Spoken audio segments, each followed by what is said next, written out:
ఇంకోటి లక్ష్మీపార్వతి గారు మొన్న ఢిల్లీలో పొన్నవోలు గారు ఒక స్టేట్మెంట్ ఇచ్చారు.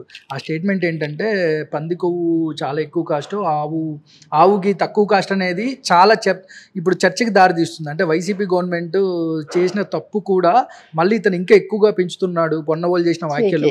అది కాదు, పవన్ కళ్యాణ్ గారు కూడా దీని మీద స్పందించాడు. నాయన పవన్ కళ్యాణ్ గురించి అసలు ఒక్క మాట కూడా మాట్లాడొద్దు.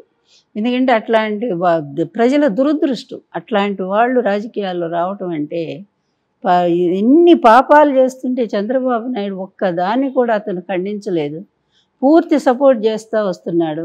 ఒక దీనుల్లాగా అనాథల్లాగా రోడ్డును పడి ఏడ్చారు మొన్న. నిజంగా అందరం ఏడ్చాం మేమంతా కూడా. జగన్మోహన్ రెడ్డి ఎంత వాళ్ళందరినీ అలా వదిలేస్తే పవన్ కళ్యాణ్ ఒక రోజన్నా పోయి పరామర్శించాడా?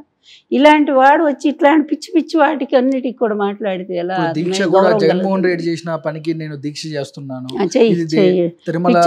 పిచ్చివాళ్ళ దీక్ష లాగానే ఉంటుంది అది, పిచ్చివాళ్ళ దీక్ష అంతే. అంతకుమించి ఏది చంద్రబాబు చేసిన నాయుడు చేసిన పాపాలకు దీక్ష, ప్రాయశ్చిత్తం దీక్ష అంతే కదా. ఎవరు పాపం చేస్తే దానికి ప్రాయశ్చిత్త దీక్ష చేస్తారు. అందుకని వాళ్ళిద్దరూ పాపం చేశారు కనుక దాన్ని ప్రాయశ్చిత్త దీక్ష చేసుకుంటున్నారు. చేసుకునేవాళ్ళు మంచిదే. కానీ జనాలందరూ అయితే ఇప్పుడు ప్రజెంట్ జనాలు సోషల్ మీడియా కానీ అందరూ సనాతన ధర్మం వైపు, అంటే టీడీపీ ఏదైతే లేవనెత్తిందో ఇష్యూ, దానికే సపోర్ట్ చేస్తున్నారు అనేది సోషల్ మీడియాలో ఎక్కువగా. ఏ సోషల్ మీడియా? ఐటీడీపీ మామూలుగా ప్యాటర్న్లు కూడా, అంటే మీకు అన్ని ఓన్లీ ఐటీడీపీ వాళ్ళే చేస్తున్నారంటవా?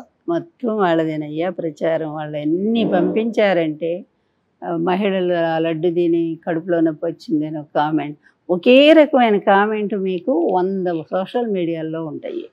వాళ్ళు ఏంటంటే వాళ్ళు బాగా పవర్ఫుల్గా దానికి జీతాలు ఇచ్చి మరీ కూడా పెట్టుకుని నడిపిస్తున్నారు కనుక ఇక్కడేంటి మొత్తం నేషనల్ న్యూస్ కూడా వాళ్ళే పంపించారు.